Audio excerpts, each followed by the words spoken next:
Señoras y señores, muy buenas noches. Bienvenidos a este programa especial de Televisa 1992, el juego de la historia.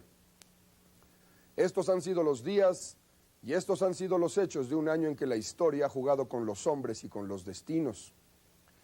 Con los vestigios del comunismo consignados a los museos o a los mercados de pulgas, con el desprestigio de las tiranías, con el fin de la amenaza nuclear, podemos vislumbrar un mundo más seguro y más justo y alcanzar la aspiración de vivir mejor y en paz.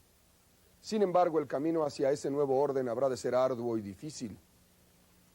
Los hombres y las mujeres del mundo, usted y yo, deseamos para nosotros y para nuestros hijos una existencia definida por la igualdad y el respeto a las personas, donde florezca la oportunidad, donde convivan bajo el signo de la tolerancia las diversas manifestaciones de la fe y los colores de la piel.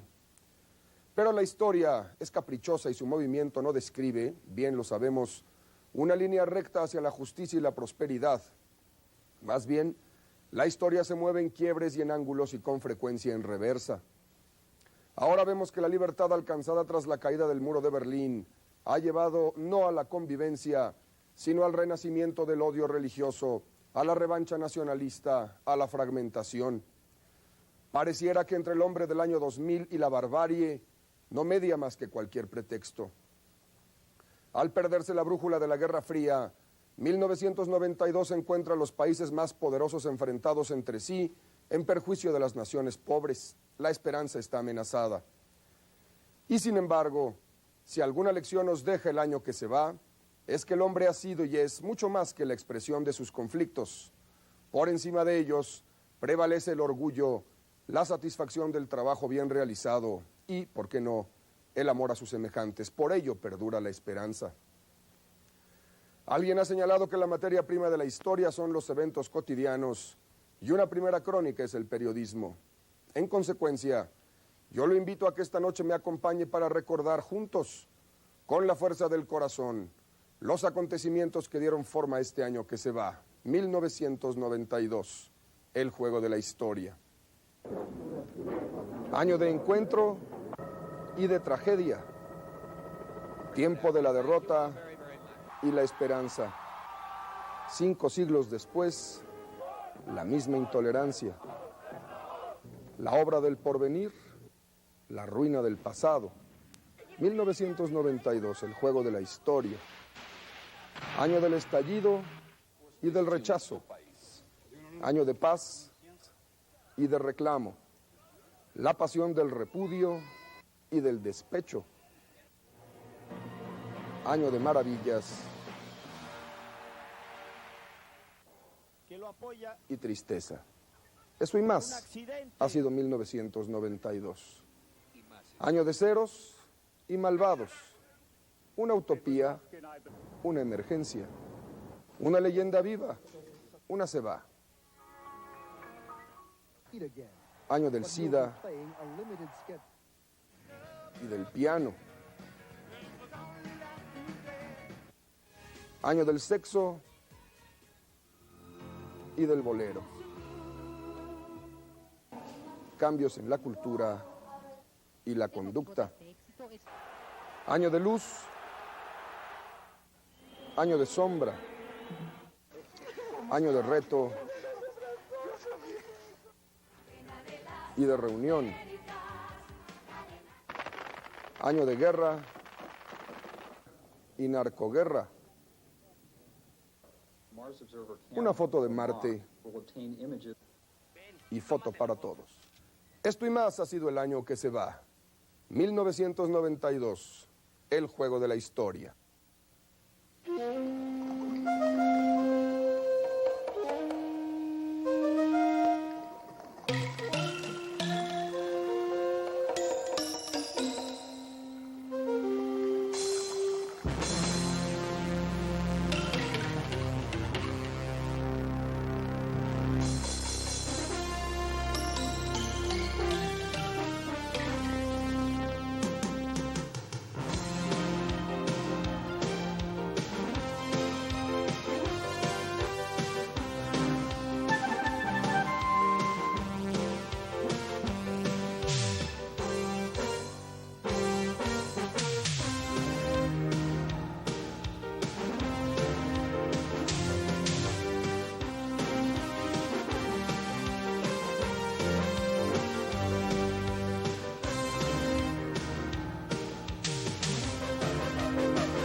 En este año que culmina, el juego de la historia ha sido positivo para los mexicanos. Los cambios han creado un horizonte de largo plazo. Dejamos atrás un modelo proteccionista, estatista y autoritario para avanzar en una integración económica regional en un proceso de transición democrática. Un gran paso para lograr la concordia entre los mexicanos. Reformas a 5 artículos constitucionales garantizan la libertad de creencias, la educación laica en escuelas públicas, la posibilidad de impartir educación religiosa en escuelas particulares, el derecho de las iglesias para adquirir y poseer bienes y el reconocimiento jurídico de las asociaciones religiosas. No hay nada más opuesto a un Estado de Derecho que una legislación que no se aplica. Desde fines de los años 20 y la pacificación de la Guerra Cristera, el Estado y la Iglesia han mantenido relaciones de hecho que ahora son reguladas por la ley. Concluye así un largo periodo, casi 7 décadas, de simulación. La ley de asociaciones religiosas y culto público permite adoptar voluntariamente una religión o no. Prohíbe la discriminación o persecución por motivos religiosos. Establece que el Estado no dará preferencia a religión o iglesia alguna. Confiere a los ministros de cualquier culto el derecho a votar, pero impide que los ministros se postulen como candidatos a elecciones, a menos que abandonen su ministerio 5 años antes. La ley prohíbe a las iglesias participar en cualquier actividad política. El juego de la historia hace posible que México y el Estado del Vaticano establezcan relaciones diplomáticas suspendidas durante 135 años. El Estado laico mexicano tiene la suficiente madurez para convivir con la Iglesia al amparo de las leyes y dar a Dios lo que es de Dios y al César lo que es del César. Enrique Olivares Santana entrega al Papa Juan Pablo II las cartas que lo acreditan como embajador de México ante la Santa Sede. Girolamo Prigione hace lo propio en calidad de nuncio papal ante el presidente de la República. Quedan atrás prejuicios, rencores, intolerancias e incomprensiones. Culmina un largo proceso de conciliación nacional que permitirá, diría el presidente Salinas, unir mejor nuestros esfuerzos. Para millones de mexicanos, 4 palabras, Tratado de Libre Comercio, pueden reducirse a una: oportunidad. Más empleos y mejores sueldos. La historia nos enseña que el juego del progreso está afincado en el comercio. A fines de diciembre, los presidentes de México, Estados Unidos y Canadá firman los documentos formales del acuerdo. De ser aprobado, se creará la zona de libre comercio más grande y poblada del planeta. El presidente Salinas explica por televisión que el tratado abrirá nuestro comercio al mundo, dará certidumbre a las ventas de productos mexicanos al norte del continente, nos obligará a producir mejor, a ser más eficientes, brindará a los consumidores mayor variedad de productos y mejor calidad y menor precio. La integración de México con economías más modernas y poderosas plantea el reto de la competencia. En 15 años, prácticamente todos los sectores de la actividad económica estarán abiertos a inversionistas de fuera. Una prolongada, compleja y en ocasiones tirante negociación mantiene al margen del tratado aspectos centrales de la industria petrolera. La exploración, perforación y refinación de petróleo se reservan a mexicanos. No se establecerán gasolineras extranjeras y no habrá contratos atados al suministro de petróleo. La suerte está echada. 3 naciones que tienen en común la vecindad, pero que han sido marcadas por historias diferentes, se encaminan en una sola vía para promover en cada país mejores condiciones de vida. De cumplirse el calendario legislativo, el día 1 de enero de 1994 el tratado entrará en vigor, con lo cual nacerá el mercado más grande del mundo y marcará el rumbo de la vida nacional para la próxima centuria. Un pueblo mal instruido difícilmente podrá encontrar las herramientas que le permitan competir en un mundo que premia la tecnología y la aplicación del conocimiento. Por ello se entiende la gran reforma educativa de 1992. Más que un problema de dinero, que tiene su importancia, la educación es asunto de buena organización. Era preciso deshacer los nudos de una burocracia monstruosa que centralizaba todas las decisiones en la Ciudad de México y era responsable directa de 1,5 millones de maestros, de administrar 160,000 escuelas, de emitir 3 millones de cheques cada semana para pagar a los profesores y además elaborar planes y libros de estudio para 22 millones de alumnos. El resultado, una educación de baja calidad, mediocre, poco útil, con maestros que no enseñan y estudiantes que no aprenden. El remedio comienza por la palabra federalización. El gobierno ha transferido a los estados ya más de 700,000 trabajadores de la educación, 100,000 escuelas y 16 billones de pesos. La calidad de la enseñanza depende en buena parte de los libros utilizados por los niños. Servirse de un libro de texto anticuado y mal hecho no puede dar buenos resultados.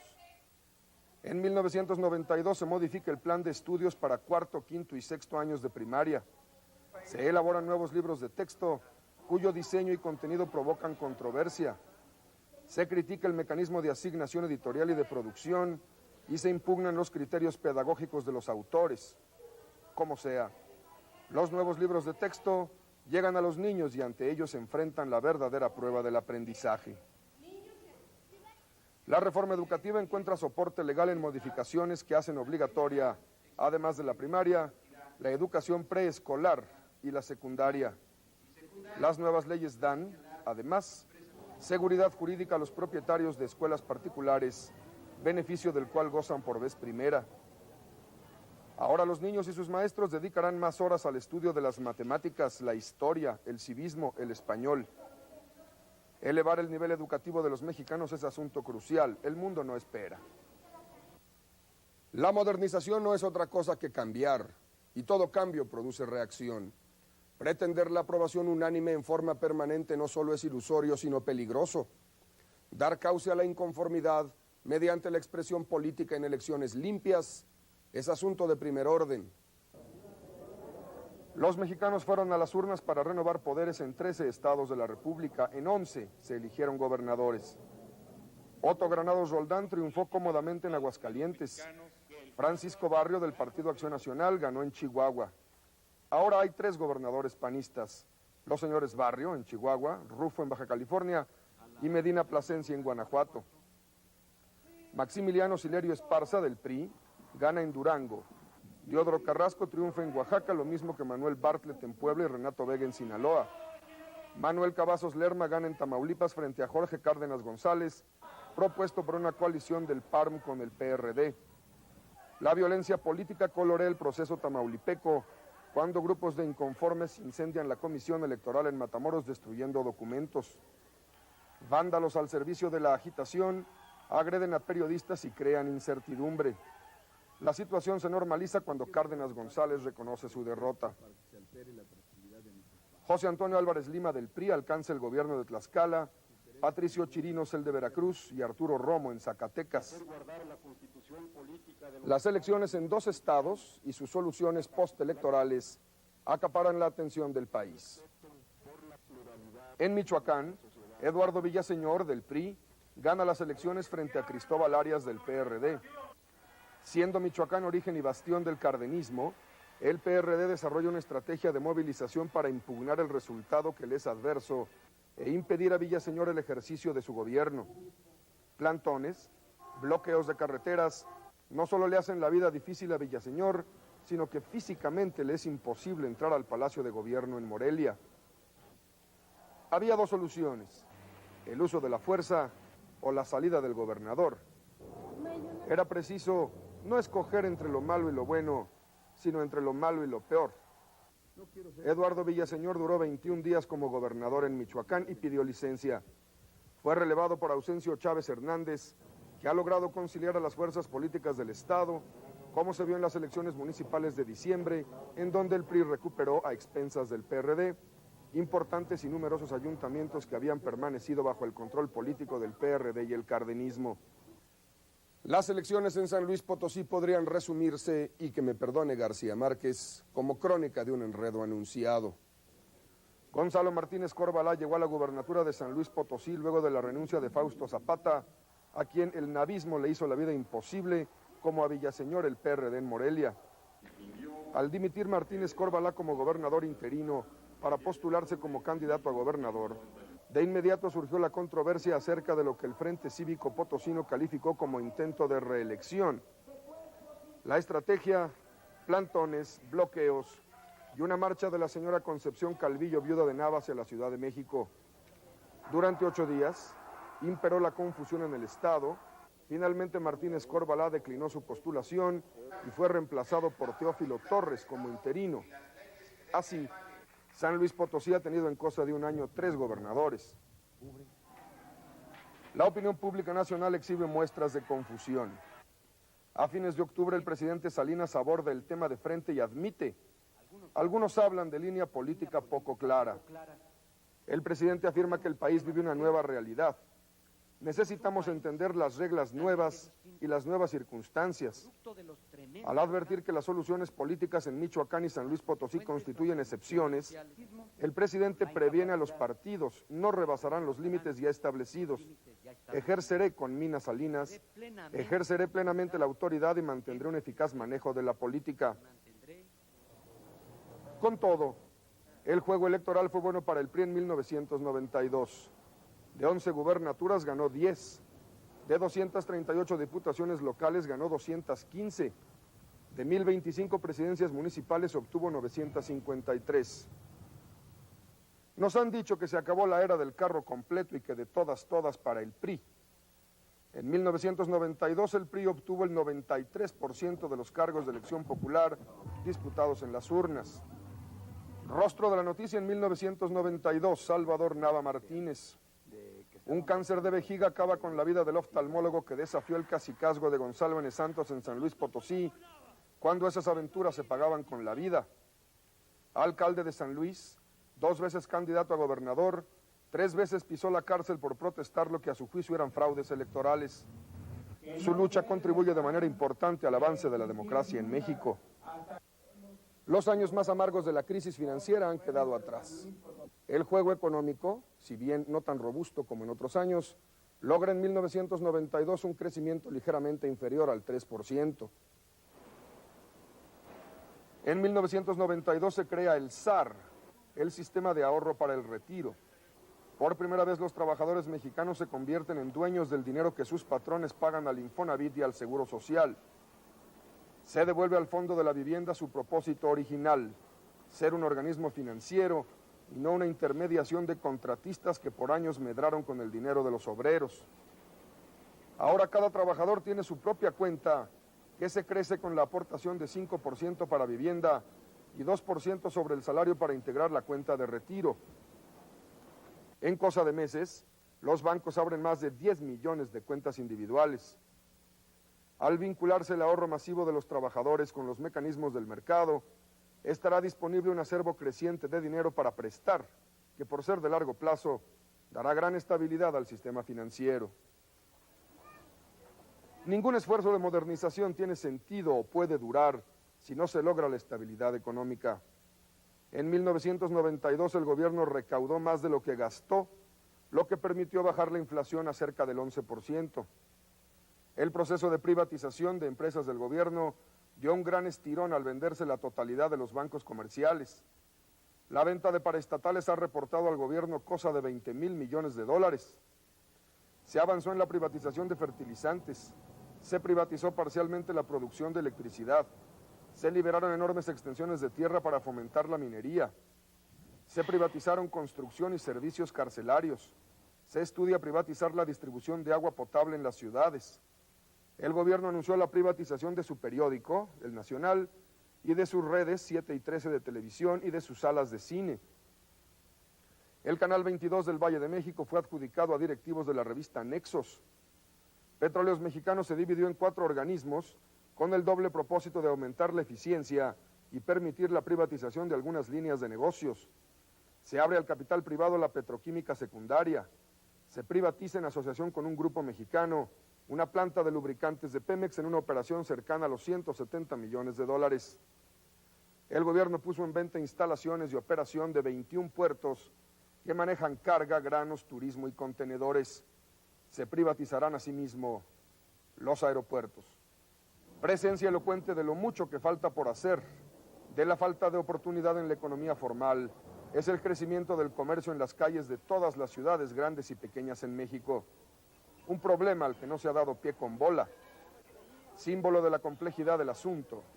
Guillermo Gasal, líder de los comerciantes establecidos en el centro de la Ciudad de México, recibió una lluvia de jitomates e injurias por parte de comerciantes ambulantes en la calle de Tacuba.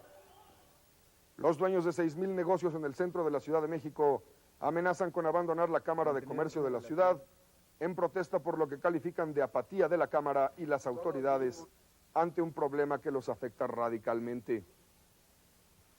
El viernes 1 de enero, los mexicanos vamos a amanecer con un nuevo signo monetario, el nuevo peso. 15 años de inflación han cargado de ceros a los billetes y a las monedas. Ya hablamos en millones y en billones en una danza alucinante de cifras poco comprensibles. El nuevo peso pierde 3 ceros y andando el tiempo, perderá lo de nuevo para volver a ser simplemente el peso. Rostro de la noticia en 1992. Cuánta razón tenía Agustín Lara al llamarla María Bonita, y vaya si lo era. María, dice Octavio Paz, no es bonita, es bella. El cuerpo es firme, ágil, esbelto, bien plantado. El rostro denota nobleza, generosidad, grandeza de alma y valor. María es generosa, altiva y valiente. María Félix cumple 50 años de haber iniciado, a un tiempo, su carrera en el cine y su propia leyenda. Un bello libro de fotografías nos confirma lo que dice Octavio Paz, que María Félix nació 2 veces. Sus padres la engendraron y ella después se inventó a sí misma. El juego de la historia articula un relevo generacional e ideológico en la cima del mando de la nación más poderosa de la tierra. El particular y con frecuencia incomprensible mecanismo electoral de los Estados Unidos, mezcla de espectáculo y promesa, de calumnia y debate, de persistencia y talento, todo en público y sometido al implacable escrutinio de la prensa y la televisión, conduce a la Casa Blanca a un joven político que 2 años antes era poco más que un ilustre desconocido. El que George Bush perdiera la presidencia tras la victoria de la guerra contra Saddam Hussein y su dividendo de gran popularidad parecía poco probable. Que la perdiera frente al gobernador de uno de los estados más pequeños y pobres del país, Arkansas, parecía imposible. Pero en las democracias la opinión pública juega con el destino del hombre político y Bill Clinton apuesta el monte a una sola carta. Es el tema de la economía el que habrá de decidir la elección. Su olfato político y el corazón le dicen que los votos serán para quien procure soluciones específicas en materia de salarios, empleo, seguridad, salud y educación. Yo soy el cambio, dice Clinton. Yo sé cómo y yo puedo. Los republicanos han manejado durante 12 años la economía y en ese lapso ha crecido la deuda del gobierno y la promesa del bienestar no se cumple. Los ricos se han hecho más ricos al tiempo que los pobres se multiplican. 1 de cada 5 niños en los Estados Unidos vive en la pobreza. Millones de personas hacen hogar en la calle. 1 de cada 8 carece de atención médica. Para el americano medio se vuelve humo la promesa, que cree casi derecho y destino, del auto a la puerta y el pollo en la cazuela. Ideas frescas, promete Clinton. Mano segura, pregona Bush.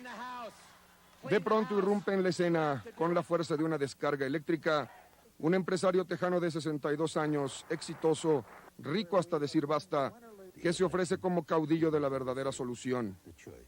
Rostro de la noticia en 1992, Ross Perot.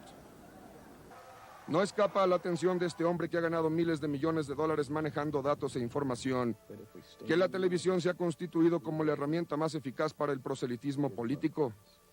Sin partido, sin organización, sin expertos, Ross Perot se presenta en la pantalla y, presumido y suficiente, ofrece sus servicios. El mensaje de Perot, su encanto pueblerino, su vena dicharachera le confieren en un santiamén, gran tajada de la simpatía pública. Pero en las democracias, ya lo decíamos, el escrutinio es implacable. El examen de su trayectoria, el análisis de sus rasgos personales irritan a Perot al punto del retiro.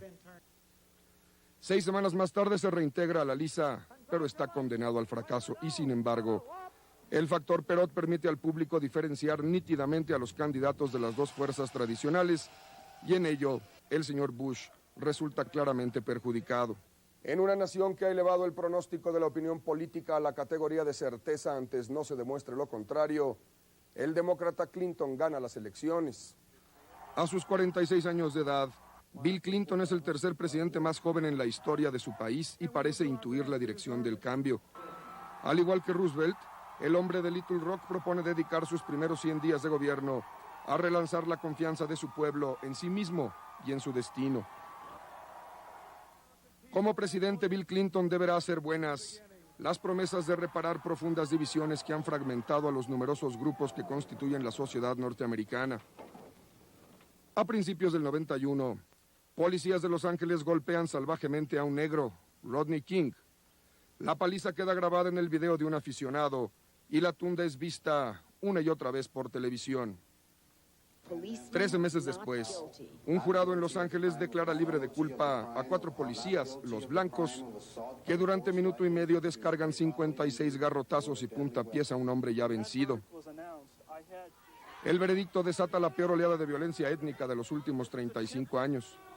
La frustración, el odio, el rencor de la discriminación afloran salvajemente y durante 3 días la turba prende fuego a edificios y comercios en Los Ángeles. Algunos vierten su encono, golpeando a transeúntes blancos y muchos se dedican al pillaje. 4,000 soldados restauran el orden, el saldo, 58 muertos, 2,300 heridos, 5,200 edificios calcinados, 11,000 detenidos. El tumulto sanguinario de Los Ángeles señala que algo está podrido en las entrañas del imperio más poderoso de nuestro tiempo. A la medianoche del 31 de diciembre, el repicar de las campanas anunciará el inicio del mercado sin fronteras que forman 12 países del continente europeo. Pero el arranque del mercado único no será recibido con muestras de gran contento. La prometida Casa Común Europea despertó el entusiasmo a principios del año, pero la esperanza se fue perdiendo al paso de los meses. Una sensación de duda, incertidumbre, inseguridad se fue apoderando del ánimo colectivo. La violencia, el racismo, el odio, el choque de intereses nacionales en el juego de la historia marcan el año de la desunión europea. Medio siglo después de la derrota del nazismo reaparece la tentación autoritaria, el rechazo al extranjero, al inmigrante y al refugiado. Partidos de la extrema derecha intolerante avanzan en Italia, en Bélgica, en Austria, Alemania y especialmente en Francia. La expresión más agresiva de la discriminación es la que protagonizan grupos de jóvenes alemanes conocidos como skinheads, que, como describe el periodista Félix Cortés, tienen la cabeza rapada por fuera y por dentro. Militantes del rencor llevan a cabo más de 2,000 incidentes en los que golpean, vejan y humillan a turcos, asiáticos, negros y judíos. 17 personas mueren a consecuencia de las palizas. Algunos quieren encontrar el surgimiento del neonazismo en la difícil situación derivada de la reunificación de las Alemanias, con su secuela de desempleo y mayor competencia. El gobierno alemán reacciona en forma tibia, pero muchos alemanes que no olvidan la historia toman la calle, unidos de la mano y con antorchas, proclaman su repudio a la violencia y el racismo. Rostro de la noticia en 1992. A los 78 años muere Willy Brandt. El político alemán ha combatido a Hitler y es alcalde de Berlín cuando los comunistas alzan el muro divisorio. En momento cumbre y acto mayúsculo de contrición, se arrodilla en el monumento que honra a las víctimas judías del gueto de Varsovia. Willy Brandt anticipó la posibilidad del cambio en Europa del Este y en la Unión Soviética, y eso le valió el Premio Nobel de la Paz. Un rostro enigmático y hermoso. Marlene Dietrich hace carrera en las tablas de Berlín y con la película El Ángel Azul comienza su leyenda. Horrorizada, abandona a Alemania cuando el triunfo de Hitler, adopta la ciudadanía norteamericana y combate al nazismo. Sus años postreros los pasa en París, solitaria y enferma. Ahí muere a los 90 años. Sepultada en Berlín, bandas de neonazis destruyen la lápida que cubre su sepulcro. Un mercado comercial sin fronteras requiere de una moneda común para hacer las cosas fáciles. Ese es el espíritu del Tratado de Maastricht, que permitiría crear un signo monetario paneuropeo. Pero antes, cada país debe dar su opinión. Dinamarca rechaza la idea. La sombra de la duda se cierne sobre Francia, Alemania y España. el asunto queda en suspenso indefinidamente. El costo de la reunificación alemana es mucho más alto de lo previsto. La economía en la zona comunista es una ruina. Su rehabilitación demanda del gobierno enormes subsidios que atizan la inflación. Para bajarla, el gobierno de Bonn levanta el costo del dinero, la tasa de interés. La fuerza del marco arrastra monedas europeas de menor corpulencia. En el otoño, una danza de divisas provoca la devaluación en 2 ocasiones de la peseta y de la lira y de la libra.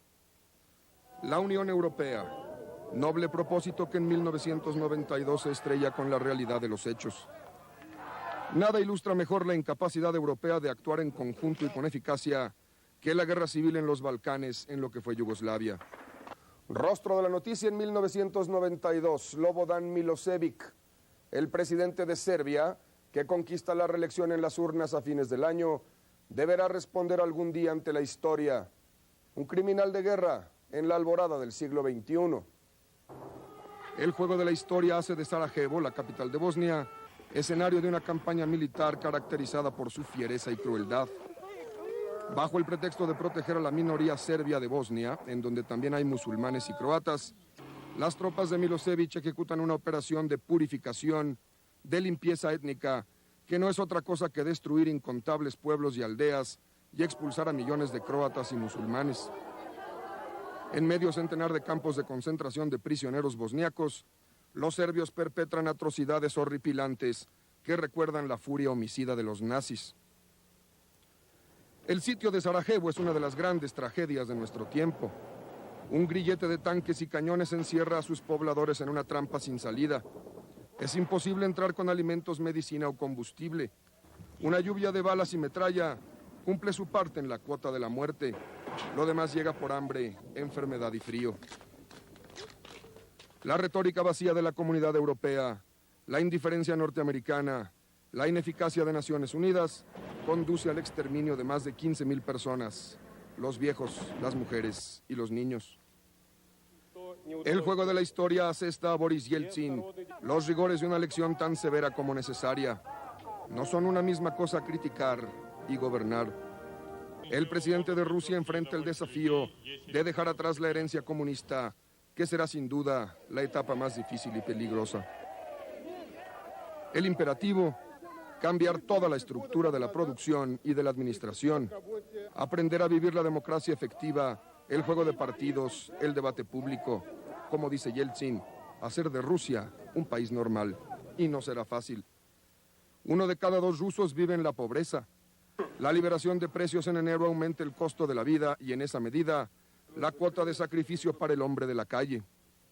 La privatización de comercios, servicios y agricultura, equilibrar el presupuesto, estabilizar al rublo, reconstruir carreteras, puertos y hospitales, remozar la red ferroviaria y la industria del petróleo, implantar un sistema de precios. El margen de error es muy estrecho, pero al menos Yeltsin y sus hombres tienen un plan coherente. La corrupción en el gobierno y la aparición de mafias al estilo Chicago que controlan el agio, la prostitución y la droga abaten la esperanza y complican la vida de las personas. En el Parlamento se consolida un grupo de diputados excomunistas que obliga a Yeltsin a modificar su gabinete y a temperar el ritmo de la reforma. Mikhail Gorbachev se erige en crítico obstinado de Yeltsin y en pleito de personalidades, Gorbachev corre con la peor parte. Yeltsin le retira casa, escolta, automóviles y oficinas de las que disfrutaba el hombre de la perestroika. Es en el extranjero donde Mikhail Gorbachev encuentra el aprecio y el respeto que le niegan sus compatriotas que lo conocen mejor. Mikhail Gorbachev viaja por el mundo recabando fondos para su fundación académica. En visita a México, esta gran figura de talla histórica deja un sabor amargo por la voracidad de su comercialismo. Rostro de la noticia en 1992, Verónica Castro. Verónica es recibida en Moscú con el trato reservado exclusivamente a las más grandes estrellas del cine y la televisión. ¿Y por qué no? La telenovela Los ricos también lloran cautiva a millones de rusos que siguen con avidez las aventuras de Mariana. A lo largo de 248 capítulos, televidentes rusos obtienen un poco de distracción y ensueño, una pausa ante la dura realidad cotidiana que marca su existencia. El hombre inventa y reinventa el pasado. 5 siglos después del desembarco de Cristóbal Colón en América, Europa celebra el 5º centenario del inicio de la exploración de las nuevas tierras. Sin embargo, para muchos, especialmente en América, el 5º centenario no es motivo de fiesta, sino de reevaluar la explotación de que fueron víctimas los pueblos originarios del nuevo continente. España utiliza la efemérides para presentar al mundo el rostro de una nación moderna y dinámica. En Sevilla, donde el gran almirante planeó sus travesías, se levanta la Expo 92, que no solo enuncia la consolidación democrática española y la formación del bloque europeo, sino permite a 100 países en 96 pabellones exhibir lo mejor de su cultura y avance tecnológico. La Cartuja en Sevilla es visitada por 41 millones de personas, incluidos 77 jefes de Estado. Un mosaico de variadas realidades, así como los logros del conocimiento desde que Cristóbal Colón descubrió América, se exhiben en 6 meses. Un gran espectáculo que permitió celebrar lo mejor del espíritu humano. La Gran X del Pabellón de México se convirtió en punto de referencia para millones de turistas en la última exposición universal del siglo XX. Una intervención quirúrgica impide a su santidad Juan Pablo II cumplir una visita a México en octubre. Sin embargo, el Papa encuentra la fuerza suficiente para, convaleciente, viajar a Santo Domingo en la República Dominicana y marcar así el 5º centenario del inicio de la evangelización en América. En la Conferencia Episcopal Latinoamericana se reconocen los abusos y el quebranto que la colonización impuso sobre los pueblos indígenas y se reafirma el compromiso de la Iglesia con los más pobres.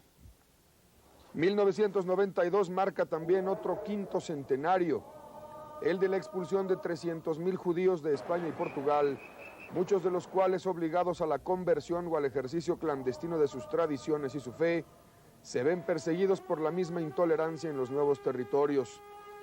En la Sinagoga de Madrid, el rey de España y el presidente de Israel celebran un encuentro que supone el inicio de la reconciliación. La cadena de las Américas surge como un esfuerzo de vinculación entre los hombres de América y España y Portugal. Al servicio de este propósito, se utilizan los más sofisticados sistemas de la comunicación electrónica por televisión.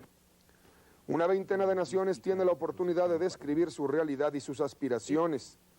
Los más calificados expertos analizan las grandes cuestiones de la época. 5 premios Nobel nos brindan la maravilla de su talento y su inventiva a través de la pantalla, que durante 6 meses se configura en lazo que une a todos aquellos que hablan el español. El esfuerzo de Televisa no tiene precedentes en la historia de la comunicación masiva. Barcelona fue el centro del deporte durante 15 días en julio y en agosto. 10.500 deportistas de 171 países participan en los Juegos Olímpicos de verano. 3.500 millones de personas vemos por televisión la apertura de los Juegos en una ceremonia cuya gracia e imaginación nos dejan pasmados. El arquero Antonio Rebollo enciende la flama olímpica con un tiro de flecha asombroso e inesperado. Los vítores de la multitud, el brillo en la mirada de los hombres y las mujeres, la sonrisa en los niños, esa es la victoria. Los atletas de China constituyen la gran sorpresa de los Juegos. Las niñas chinas en natación y en clavado se alzan con un racimo de medallas. El equipo de natación de Rusia dio la pelea a los norteamericanos, que de todos modos se llevan 11 medallas de oro. Tatiana Gutsu de Rusia es la figura individual de la gimnasia. Vitaly Chervo de Bielorrusia alcanza la mayor hazaña entre los hombres, se adjudica nada menos que 6 medallas de oro. Dominador absoluto de su especialidad, el ucraniano Sergei Bubka gana la medalla simbólica al mayor fracaso en Barcelona al ser eliminado de la competencia de garrocha, cuyos récords absolutos él mismo ha implantado. Le llamaron el equipo del ensueño, el Dream Team, un deporte típicamente norteamericano con los mejores basquetbolistas de la historia. Michael Jordan y Magic Johnson ganan para su país el oro olímpico. Rostro de la noticia en 1992, Erwin, el Magic Johnson. Un virus invisible acaba con la carrera deportiva de este gigante de 2 metros y 6 centímetros de altura. Acostumbrado a la victoria en la cancha de duela, Magic Johnson está condenado a la derrota ante un adversario implacable, insuperable y mortífero, el SIDA. Regresó del retiro para la competencia olímpica y entusiasmado anuncia que volverá a Los Ángeles Lakers. pero su esperanza choca con el miedo al contagio de muchos de sus compañeros y corta por lo sano. Abandona definitivamente el básquetbol para consagrar su esfuerzo a la lucha contra el SIDA. El año nos brinda la esperanza de lograr un viejo sueño nacional, triunfar en Juegos Olímpicos. Teníamos la delegación mejor preparada de la historia, según se dijo, pero la esperanza vuelve a morir en el espejo de las derrotas sucesivas. Apenas una medalla y de plata para México a través de Carlos Mercenario en la caminata. Mientras el mundo canta y celebra la fiesta del músculo y la fuerza, los mexicanos se tiran la pelota de las responsabilidades y el escándalo llega hasta el Congreso de la Unión para tomar la decisión típica: crear una comisión para que se investigue lo evidente y las cosas sigan exactamente igual que antes. El viejo anhelo bolivariano de la unión de la familia hispanoamericana encuentra renovado impulso en la cumbre de presidentes de América Latina, España y Portugal, que se celebra en Madrid a mediados del año. 18 presidentes y jefes de gobierno se comprometen a avanzar por el camino de lo concreto. Hechos, no palabras, pide el presidente Salinas de Gortari. Problemas en sus países forzaron la ausencia de los mandatarios de Colombia, Venezuela y Perú. El compromiso explícito con la democracia deja al dictador cubano Fidel Castro más aislado que nunca. Públicamente recibe el exhorto de abrir a la libertad el sofocante y anquilosado sistema cubano. Decenas de manifestantes abuchean a Castro al salir de su hotel. Solo, a bordo de un autobús, soporta la rechifla. Se dijo luego que todo fue una falla entre el protocolo y la seguridad. Rumores de golpe de Estado obligan a Castro a cortar su visita a Galicia y se vuelve a La Habana. Cuba es una catástrofe. El sistema de partido único, la desaparición de la Unión Soviética, el bloqueo comercial de los Estados Unidos, el juego de la historia coloca a Cuba en 1992 en la más grave crisis económica de su historia. El prestigio de Fidel Castro recoge la mancha del fusilamiento de Eduardo Díaz Betancourt, exiliado cubano que entra clandestinamente a la isla armado con granadas y decidido al sabotaje. Líderes mundiales piden a Castro un gesto de clemencia. Es inútil. Díaz Betancourt cumple a fines de enero su cita con un pelotón de fusileros. La economía cubana no hace sino retroceder. La escasez de combustible obliga a habilitar bueyes en las faenas del campo. La falta de piezas y lubricantes lleva a Castro a descubrir las bondades de la bicicleta. Faltan alimentos, medicinas, transporte, pero sobre todo se ha perdido la ilusión. Lo que algunos creyeron que iba a ser la alborada de una nueva vida, la revolución cubana, se hunde en un fracaso sin remedio. Y los hombres del futuro, el nuevo hombre socialista resulta hoy peatón, jinete o pasajero en tristes carretelas. Carlos Aldán, el número 3 de la jerarquía comunista, es purgado por colocarse del lado de aquellos que desean para Cuba una apertura gradual a la democracia y al libre mercado. Fidel Castro permite una suerte de elecciones hacia el fin del año, pero la ausencia de verdadera competencia de ideas y de opciones hace del ejercicio una patraña. Castro ha jugado demasiado con la historia y en 1992 es incapaz de engañar a nadie. La Guerra Fría hizo posible la guerra civil en El Salvador y al acabar la confrontación este-oeste, el conflicto salvadoreño se puso camino de una solución. Al amparo de las Naciones Unidas se firman en el castillo de Chapultepec los acuerdos que ponen fin a la guerra, 12 años, 75,000 muertos, incontable daño económico, inmenso sufrimiento, 1 millón de desplazados dentro del país, es el costo que esta pequeña nación ha pagado en el combate a la injusticia, la pobreza y la impunidad. El pacto comprende reducir a la mitad al ejército salvadoreño, a la desaparición del Frente Farabundo Martí, la cúpula guerrillera, y al avance en la reforma agraria y la disolución de los latifundios. 8,000 guerrilleros deponen las armas. Retornan a las casas de sus familias para reintegrarse a la vida civil. No será fácil. Muchos de ellos carecen de educación para obtener un empleo. Para muchos guerrilleros, la paz les permite por primera vez en una década dormir no en una tienda de campaña o en la trinchera, sino en una habitación con luz eléctrica, agua potable y televisión. Anfitrión de líderes latinoamericanos y del secretario general de Naciones Unidas en el castillo de Chapultepec, el presidente de México afirma: la paz es un triunfo de las armas de la razón sobre aquellas de la destrucción. El juego de la historia no favorece a Guatemala. La guerra civil ahí cumple 30 años y las pláticas para terminarla no conducen a lugar alguno. Son ya 175,000 muertos, 46,000 refugiados en México, 45,000 desaparecidos políticos. El último conflicto de Centroamérica se resiste a la paz. Un acicate para la reconciliación. El Parlamento de Noruega confiere a la guatemalteca Rigoberta Menchú el Premio Nobel de la Paz. A sus 33 años, Rigoberta simboliza la lucha de los pueblos indígenas por sus derechos. Hija de una familia quiché, en 1980 perdió a sus padres y a varios de sus hermanos, asesinados militares de la dictadura del general Romeo Lucas García en Guatemala. Rigoberta encuentra en México protección y apoyo. Deposita en el Museo del Templo Mayor la medalla y el pergamino del Premio Nobel de la Paz. Ahí permanecerán hasta que la paz vuelva a mi país, promete Rigoberta.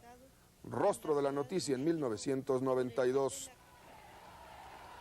Brasil dice no a la impunidad. Fuera ladrón. Es el grito que surge de las gargantas de millones de brasileños que confirman las peores sospechas que albergan respecto a su presidente Fernando Collor de Mello. En mayo, Pedro Collor, hermano del presidente, declara que el empresario Paulo Farias fue como hombre de paja de grandes negocios del presidente. Las acusaciones son explosivas. El hermano acusa al presidente de extorsionar a empresarios para pagar sus gastos personales y revela que cuando joven, Fernando Collor participaba de la euforia que solo proporciona la cocaína. A los observadores en Brasil señalan que en el fondo, entre los hermanos hay unifaldas.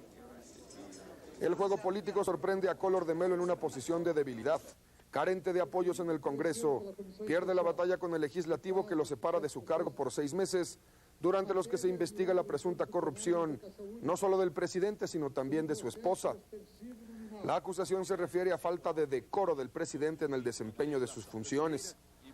Al salir Collor de Mello, asume la presidencia en Brasil el discreto Itamar Franco, que frena de golpe la privatización, pieza central de la estrategia de Collor de Mello, quien acusa a su exaliado de traidor. Si el Senado encuentra culpable a Fernando Collor de Mello, el hombre perdería la presidencia en forma definitiva, quedaría proscrito de la política durante 8 años y quizá vaya a prisión. Venezuela es un país que se preciaba de ser modelo de estabilidad en sus 34 años de vida democrática. Venezuela fue sacudida en 1992 por 2 intentos de golpe para dejar al presidente Carlos Andrés Pérez. En sus 2 primeros años de gobierno, Pérez confunde la presidencia con una agencia de viajes y se dedica a pasear por el mundo mientras el país se sumerge en el desgobierno y la corrupción.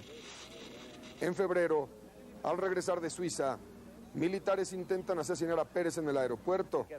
El presidente es sagaz y es hábil y se refugia en una televisora desde donde concita apoyos a su causa. El jefe de la conjura, el teniente coronel Hugo Chávez, se convierte en la figura más popular de Venezuela. 11 meses después y desde la cárcel, el militar se juega una vez más el albur golpista. Hay fuego de metralla en Caracas y otras ciudades, en el Palacio Presidencial y en las calles. Centenares de personas pierden la vida. 1 millar de soldados va a la cárcel y medio centenar de ellos se refugia en el Perú. Carlos Andrés se ha salvado por segunda ocasión, pero sus enemigos advierten que usarán todos los recursos para sacarlo de la presidencia. Pérez promete acabar su mandato en 1994. De esta manera Venezuela se encuentra a la deriva en el juego de la historia. A grandes males, grandes remedios. Perú es una nación sumida en el caos. El terrorismo desangra al país y el dinero de la droga tiene en el bolsillo de los narcos a jueces y magistrados. Sin progreso y sin justicia, Perú se hunde lentamente en el pantano de la corrupción y el atraso. A mediados del año, el presidente Alberto Fujimori suspende el Congreso y abroga la Constitución. Es un autogolpe que le confiere poderes omnímodos. Una asamblea constituyente se integra luego de elecciones que favorecen a Fujimori. Para el terrorismo de Sendero Luminoso, el 92 es un año crucial.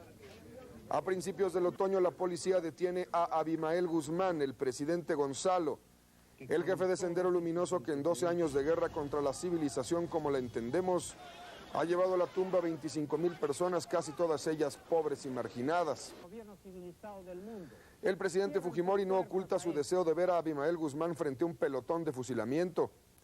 Los diputados encargados de escribir la nueva constitución peruana harán del terror un delito capital. A sus 57 años, Abimael Guzmán es sentenciado a cadena perpetua y el gobierno lo exhibe dentro de una jaula como un monstruo que va de un lado a otro, frenético en su delirio homicida. Si hace 12 meses los colombianos tenían cifradas sus esperanzas de reconciliación en el diálogo que celebraban el gobierno, la guerrilla y los narcotraficantes, este año esa ilusión se ha esfumado. Pablo Escobar Gaviria seleccionó como su cárcel la prisión de Envigado, escogió a sus guardias y se mandó a hacer un mini palacio tras las rejas. El día que decidió huir, simplemente se marchó. El narcotraficante más buscado del mundo anda a salto de mata, pero su imperio fincado en la cocaína y la violencia está intacto. La guerrilla ha mantenido en jaque a la sociedad colombiana los últimos 45 años y teñido de sangre buena parte de la geografía nacional. El fracaso de las negociaciones de pacificación lleva al gobierno del presidente César Gaviria a decretar el estado de conmoción interna. Una acción decidida del Estado que reclama un pueblo cansado de emboscadas, atentados, destrucción de oleoductos, retenes, ocupaciones de pueblos y centenares de secuestros. Rostro de la noticia en 1992, César Luis Menotti. El técnico argentino renuncia a dirigir la Selección Nacional de Fútbol, cosa que ha hecho a lo largo de 17 meses. El relevo de dirigentes en la Federación Mexicana del Fútbol permite a Menotti abandonar el barco antes del naufragio. Con todo, el fútbol se decide en la cancha y la selección mexicana llega clasificada a la última fase de las eliminatorias para el Mundial de Fútbol de Estados Unidos en el 94. Cuando Julio César Chávez sube al cuadrilátero del boxeo es para ganarle a su rival y ganar muchos dólares. Julio César Chávez ha ganado sus últimos 84 combates y en el último, en que estaba en juego su título de campeón superligero, Julio César Chávez propina una paliza a Héctor el Macho Camacho en un desempeño que confirma que a sus 30 años de edad, el púgil de Culiacán dista mucho de estar gastado. Julio César se convierte en un ídolo. Al regresar de Las Vegas, se traslada a Los Pinos en auto descubierto. A lo largo de la ruta, decenas de miles de personas saludan al campeón, que encuentra en el cariño de la gente, premio a su esfuerzo y simpatía. Rostro de la noticia en 1992. Con la fuerza del piano y del corazón, Elton John hace cantar al Estadio Azteca en el espectáculo de música moderna más importante jamás visto en la historia de la Ciudad de México. Dueño de un prestigio que rebasa las fronteras, el juego de la vida pone a Elton John en un sitio de privilegio y madurez. Preocupado por el SIDA, rehabilitado de la droga, Elton John consagra su esfuerzo a la música que vincula y emociona a los hombres y las mujeres del mundo. ¿Qué clase de planeta vamos a heredar a nuestros hijos? ¿Tendrán que vivir en medio de humos y pestilencia, de agua sucia, de mares muertos? El futuro del ecosistema global es uno de los grandes temas de nuestro tiempo. Una reunión sin precedentes. Líderes de 120 países se dan cita en Río de Janeiro para la Cumbre de la Tierra, o en otras palabras, la Conferencia de Naciones Unidas sobre el Medio Ambiente y el Desarrollo. La ONU documenta el problema en 24 millones de páginas. Las fábricas y las máquinas en los países ricos arrojan a la atmósfera grandes cantidades de dos tipos de veneno. En Estados Unidos predomina el dióxido de carbono, en Europa el metano. La combinación de ellos da como consecuencia que se caliente el planeta, que aumente la sequía, que crezcan los desiertos. Tarde o temprano va a cambiar el clima y no para bien. Los mares se han convertido en verdaderas cloacas, receptoras de basura, derrames de petróleo, descargas del drenaje. Los bosques desaparecen a un ritmo alarmante. Árboles derribados dan lugar a tierras de cultivo que luego se erosionan. Centenarios troncos se convierten en leña para combustible. ¿Cómo conciliar la ecología con el desarrollo de los países pobres? Esa es la gran pregunta que se hace en Río de Janeiro. ¿En qué condiciones vamos a entregar la estafeta a nuestros hijos? Desde la desaparición de los dinosaurios no se ha visto en la Tierra tal destrucción de especies y variedades de plantas y animales como ha ocurrido en nuestro tiempo. En 20 años, según los expertos, han desaparecido de la faz del planeta y para siempre 1 millón de especies, flores, plantas, insectos, pájaros que no volverán. Los líderes reunidos en Río de Janeiro acuerdan proteger la llamada biodiversidad. La declaración final, la Agenda 21, marca una ruta de acción. Pero la política y la economía enfrentan a ricos y pobres. ¿Quién pagará los costos de limpiar lo ya contaminado? ¿Quién pagará el diseño y aplicación de técnicas de producción industrial que no agredan a la naturaleza? Algo positivo nos deja Cumbre de la Tierra, y es la certeza de que para salvar al planeta se requiere la colaboración de todos, hombres y mujeres, naciones y gobiernos. De lo contrario, serán más frecuentes y peligrosas las emergencias ambientales, como la que sufrieron los habitantes del Valle de México casi al inicio de la primavera. El lunes 16 de marzo la contaminación por ozono alcanza 398 puntos de IMECA, el nivel más alto jamás registrado. Ese día, vientos débiles, cielo despejado y fuerte sol provocaron la llamada inversión térmica que genera una especie de tapón sobre el Valle de México que impide la dispersión de contaminantes que sometieron a millones de personas a irritaciones de la piel y los ojos, a problemas respiratorios, a molestias en general. El smog cubrió la zona durante 3 días y ante la evidencia del peligro, la sociedad modificó rutinas y conductas. Dejamos el auto particular durante 2 días de la semana, incluyendo sábados y domingos. Se suspendieron clases en 7,700 escuelas. Se redujo la actividad de la industria. Durante 54 días la contaminación en el Valle de México superó la norma internacional.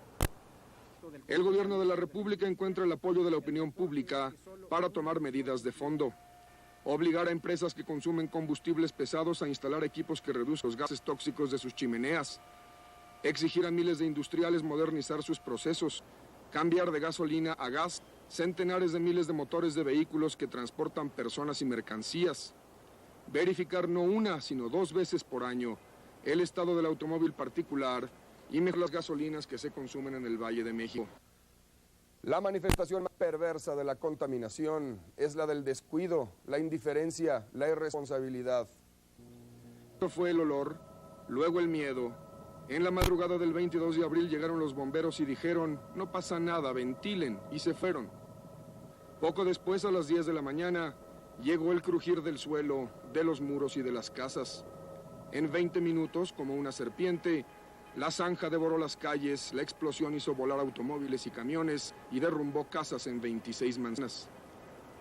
Muchos días antes, miles de litros de gasolina de la planta de la Nogalera de Pemex en Guadalajara comienzan a invadir los tubos del drenaje del Centro de Reforma de la capital de Jalisco. Pese a las denuncias, a las quejas, nadie hace nada, nadie se da cuenta. Las quejas de los vecinos caen en oídos sordos. La explosión inevitable cuesta la vida de 206 personas y deja heridas a más de 1,500.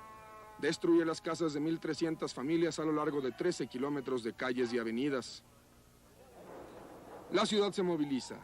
Con manos, palas, picos y trascabos, miles de hombres y mujeres, soldados y médicos se dan a la tarea de rescatar a los vivos de entre los muertos y los escombros. El país entero responde, con indignación y con dolor. El presidente Salinas se hace presente en el desastre y promete castigo a los culpables. Las autoridades de Jalisco renuncian bañadas en el oprobio. Guillermo Cosío Vidaurri, el gobernador, alega que se encontraba en la Ciudad de México. Su desparpajo le cuesta el puesto. Enrique Dau Flores, acusado de negligencia criminal, renuncia como alcalde de Guadalajara y muda su residencia a la cárcel, al igual que otros 8 funcionarios del Ayuntamiento y de Petróleos Mexicanos. Están acusados de homicidio, lesiones, daños y ejercicio indebido del servicio público. Los hechos de Guadalajara causan zozobra en todo el país. En la Ciudad de México se cierran gasolineras y el metro ante sospechas de fuga de combustible.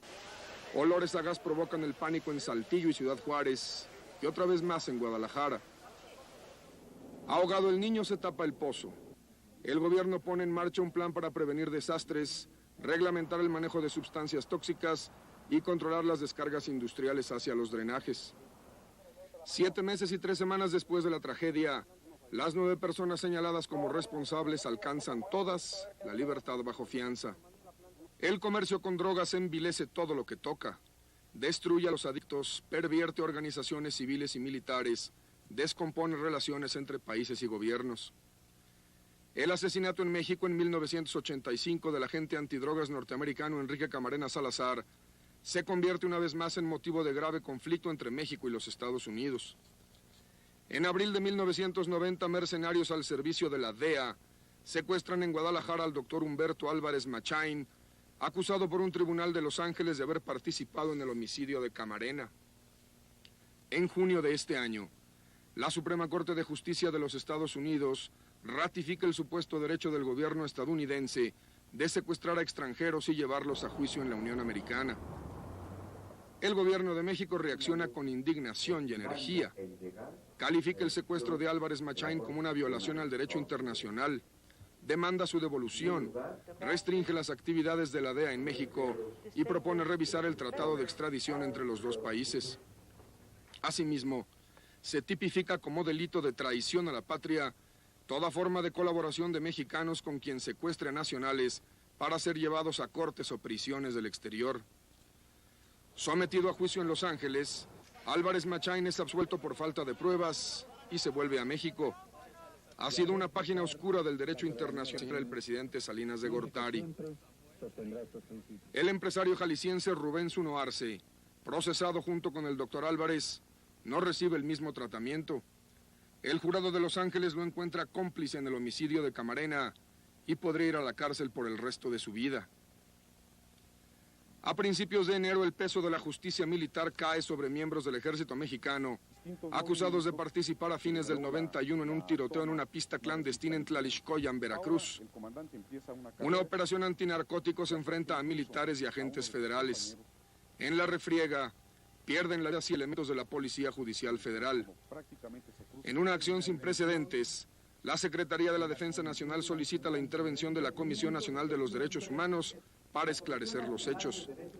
2 generales y 4 oficiales son encarcelados por su responsabilidad en la matanza. Posteriormente, las normas del Código de Justicia Militar encontraron culpable a un general de división, a un teniente y a un cabo. Los delitos: homicidio, desobediencia, infracción de deberes comunes y militares. A mediados de noviembre, un baño de sangre en una discoteca de Puerto Vallarta pone a descubierto vínculos de miembros de la Policía Judicial Federal y del Estado de Baja California con bandas de narcotraficantes. Un ajuste de cuentas entre narcos de Tijuana, Sinaloa y Jalisco provoca 6 muertos. El intercambio de disparos dura unos minutos. Quedan en el piso cientos de casquillos, manchas de sangre, heridos y cadáveres. El episodio ilustra el grado de impunidad y la violencia de los carteles de la droga y su capacidad para corromper autoridades. Una golondrina no hace verano, y de la misma manera puede afirmarse que algunas desviaciones no descalifican el esfuerzo. Por el contrario, 17,000 soldados participan permanentemente en la destrucción de plantíos de droga. Muchos policías honestos han perdido la vida, justo es reconocerlo, en la batalla contra el narco. La sociedad mexicana enfrenta en este asunto una guerra que no puede, que no está dispuesta a perder. Tránsitos políticos de 1992. Luis Donaldo Colosio abandona la presidencia del Partido Revolucionario Institucional para ocupar la Secretaría de Desarrollo Urbano y Ecología, que más tarde cambia de nombre a la de Desarrollo Social. Ernesto Zedillo pasa de la Secretaría de Programación a Educación Pública. Programación y Presupuesto desaparece y sus funciones se remiten a la Secretaría de Hacienda, cuyo titular, Pedro Aspe, concentra la doble responsabilidad de recabar los ingresos del gobierno y planear su gasto. El reto de la apertura, de la competencia internacional, de la globalización, impulsa a empresas mexicanas a buscar oportunidades fuera de nuestras fronteras. En 1992, Televisa consolida un ambicioso proyecto de expansión. Adquiere el 25% de la cadena Univisión, la red de televisión en español más importante de los Estados Unidos. Participa con el 49% de Megavisión en Chile. Obtiene una posición mayoritaria en la Corporación Peruana de Televisión, Canal 4 de Lima. Penetra en el mercado de producción y distribución de revistas y libros al adquirir American Publishing, la más importante editorial de América Latina. Abre su campo en la prensa diaria mediante la compra del periódico Ovaciones. Al allegarse el 50% de las acciones de Panamsat, Televisa se vuelve factor de peso en la industria de las comunicaciones vía satélite a escala global. Cementos Mexicanos lanza sus redes a mercados de Europa a partir de su adquisición de 2 empresas que le dan el control de 30% del negocio del cemento en España. La coyuntura económica española no es favorable, pero la visión a plazo largo no hace sino resaltar la aparición de un nuevo tipo de empresario mexicano, audaz, seguro, positivo. El bolero es noticia en 1992. Una nueva generación de jóvenes en América Latina descubre su belleza y su magia a través de una figura de la canción. Luis Miguel multiplica su popularidad gracias al atractivo de un disco que rescata las canciones que hicieron soñar, amar y desear a muchos otros en tiempos ya idos. Las noches cuando duermo siguen sobrio, yo me enfermo.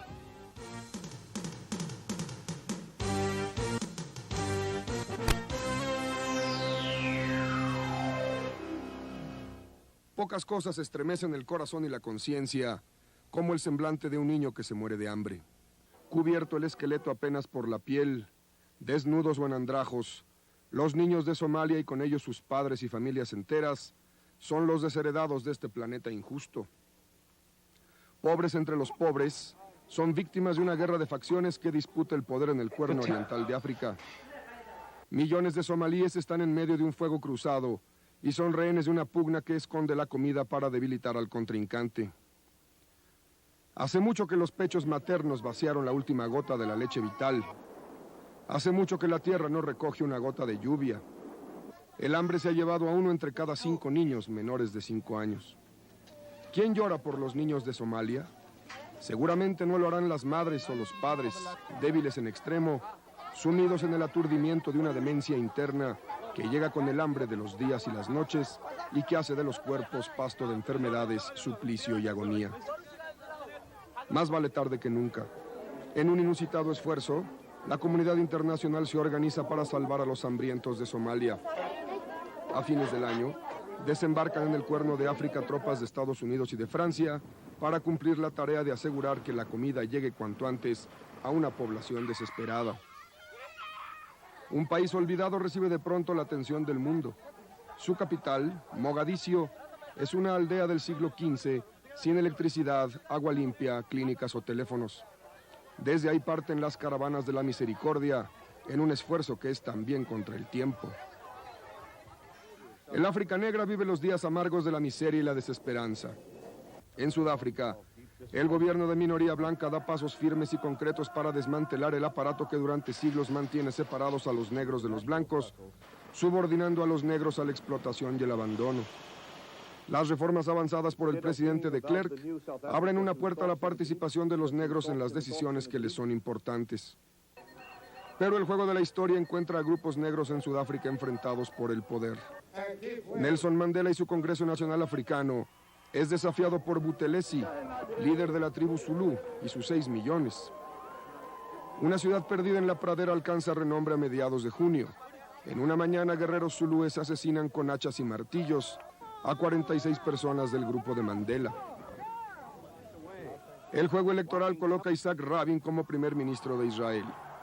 Los israelíes están cansados de 12 años de línea dura en ese juego de espejos que es la política del Medio Oriente. La moderación de Rabin, la promesa de flexibilidad, mantiene viva la flama de la esperanza en una solución al conflicto que se prolonga ya casi medio siglo. Las pláticas de paz entre árabes y judíos, promovidas por Estados Unidos, cumplen 1 año y no hay avance. El relevo político en Washington consigna las negociaciones a las profundidades del congelador diplomático. Rostro de la noticia en 1992.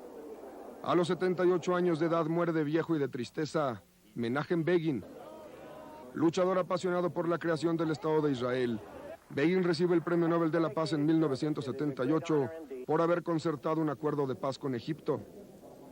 Pero el fracaso de la invasión de Israel al Líbano en 1982 y la muerte de su esposa le quiebran el espíritu. Menachem Begin pasa sus últimos años recluido en casa, casi sin ver a nadie. Manuel Antonio Noriega, ex dictador de Panamá, enfrenta en Miami a su destino en la sentencia de un jurado que lo encuentra culpable de narcotráfico y homicidio. Sentenciado a 40 años de reclusión, Manuel Antonio Noriega podría verse libre en calidad de anciano en el siglo XXI. Mike Tyson es el boxeador más contundente que ha subido al cuadrilátero en los últimos años. Campeón del peso completo, gana fama y fortuna a través de sus puños. Con la fuerza de un toro, en una mala noche, abusa de una muchacha que horas antes le ha pedido un autógrafo. Justicia. En cadenas, Tyson entra a la cárcel sentenciado a 6 años. Triste final para un hombre que deja una página en la historia del boxeo. Hugo Sánchez cierra una página de su carrera y abre otra. 5 veces máximo goleador del fútbol español, Hugo Sánchez abandona España en medio de recriminaciones con el Real Madrid, que lo multa y suspende. En México firma con el América, pero el gran jugador no encuentra en estas canchas el brillo de otros tiempos. El juego de historias personales marca el destino de mujeres notables, o cuando menos conocidas. En su momento se le llamó la boda del siglo. Finalmente, un soltero empedernido, el príncipe Carlos de Inglaterra, ha sucumbido a los encantos del amor de una mujer, Diana Spencer, viva imagen de la inocencia y la devoción. 10 años después, el mundo conoce en detalle morboso e indiscreción de alcoba la verdadera historia del Palacio de Kensington. ¿Y qué historia? El príncipe tiene un amante, Diana se pone triste. El príncipe es frío y distante, Diana está más triste. El príncipe escucha música de violín, Diana prefiere el rock. La reina Isabel y sus cortesanos dan trato severo a la princesa, que enferma de bulimia. Frente al llanto de Diana, la ironía de Carlos. La enorme popularidad de la princesa incomoda al heredero al trono. Hartos uno del otro, hacen vida separada. Un matrimonio mal avenido condenado al fracaso. La cabellera flamígera de Sarah Ferguson da un toque de color a la familia Windsor. De risa fácil, pone en aprietos al protocolo con su estilo indomable y fresco. Se exhibe en discotecas ante la irritación de su suegra, la reina. Se aburre en los palacios por las prolongadas ausencias del príncipe Andrés, duque de York y piloto de la Marina Real. Una fotografía confirma los rumores. La duquesa de York, semidesnuda, permite que un hombre le muerda el dedo del pie derecho. El galán no es su marido, quien humillado le exige el divorcio. $5 millones y la custodia de las hijas comprometen a Sarah Ferguson al silencio. ¿Qué más hay que saber? El desprestigio de la monarquía va en ascenso. A fines del año, el primer ministro de la Gran Bretaña anuncia al Parlamento la separación definitiva de Carlos y Diana. No habrá divorcio.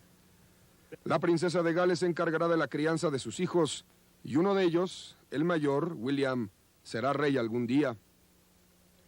El primer ministro anuncia también que la reina pagará impuestos como cualquier británico y que algunos miembros de la familia real dejarán de recibir un salario oficial. Por si esto fuera poco, en diciembre, un incendio destruye media docena de salones del castillo de Windsor. Dice su majestad, ha sido un año horrible. La sangre azul que corre por las venas de la princesa Estefania de Mónaco no impide que la joven se comporte como una cualquiera. Aburrida en su mediocre carrera de cantante, se enamora de Daniel Ducruet, de oficio guardaespaldas. Sin que medie entre ellos el matrimonio, Estefania da a luz un bebé rollizo, rubio, 3 kilos y 100 gramos, de nombre Luis Roberto Pablo. Fiel a su espejo diario, la princesa vende al mejor postor las fotos de su vástago y embolsa en el camino $500,000.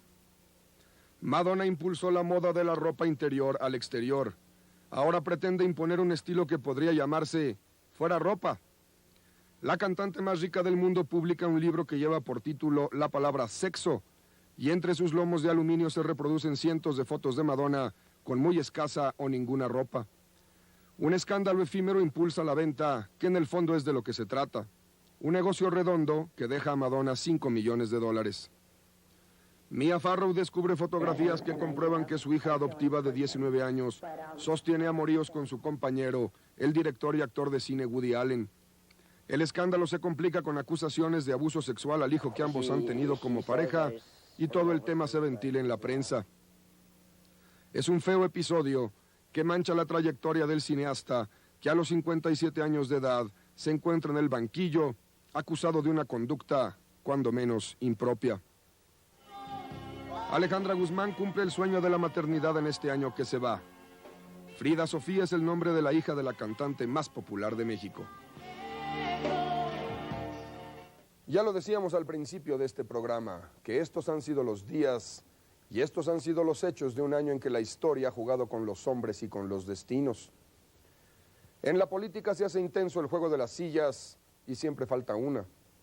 En Somalia los niños juegan a Doña Blanca con el hambre de todos los días. La inseguridad de las calles urbanas en todo el mundo obliga a jugar a policías y bandidos con la suerte del hombre común. Los narcos juegan a las escondidas con el veneno lento y seguro de su mercancía. En Europa, Asia y África, 4 jinetes juegan con las calaveras de la esperanza. Se juega el rompecabezas de la fe y de las fronteras, pero turcos, kurdos, bosnios, judíos y musulmanes saben bien que esto no es un juego. Frente a ellos, otros hombres juegan a derribar estatuas y a levantar las propias. En el tablero de los organismos internacionales se enrocan las piezas del ajedrez. Los deportistas jugaban en Barcelona mientras aventureros y golpistas se jugaban un albur. Ya sabíamos que la política es un juego de fuerzas, pero hoy se juega una carrera contra el tiempo que apresuran las carencias de alimento, educación, techo y medicina. El juego que todos jugamos es el de las serpientes y escaleras, la ambición o el abismo.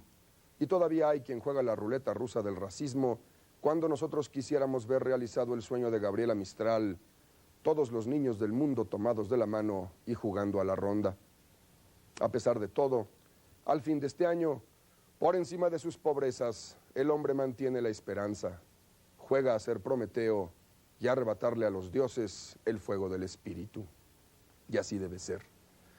Es mi deseo que 1993 sea para usted y para los suyos un año bueno, de paz, de trabajo, de salud y de felicidad. Feliz año 1993 y muchas gracias y buenas noches.